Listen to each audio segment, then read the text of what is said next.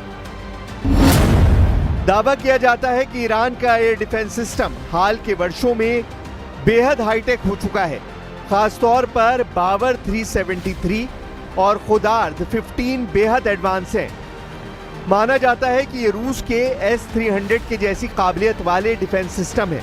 क्या इन्हीं air defence system से B-2 बॉम्बर को लॉक करके गिरा दिया गया? ये विमान से जुड़ा रहस्य इसलिए और ज्यादा गहरा गया है क्योंकि अमेरिका खामोश है। न पेंटागन से विमान की गुमशुदगी पर कोई खबर है और ना ही व्हाइट हाउस से। लेकिन कुछ रिपोर्ट्स ये भी कह रही हैं कि B-2 बॉम्बर ने टेक ऑफ के बाद रेडियो सिग्नल बंद कर दिए और फिर उसकी कोई लोकेशन नहीं मिली। कुछ एक्सपर्ट्स का मानना है कि ये स्ट्रेटेजिक लीकेज है। अमेरिका अपने असफल मिशन को छिपा रहा है। दूसरी तरफ ईरान का चेहरा खिला हुआ है। खामनेई ने न्यूक्लियर प्रोग्राम को फिर से तेज करने का ऐलान कर दिया है।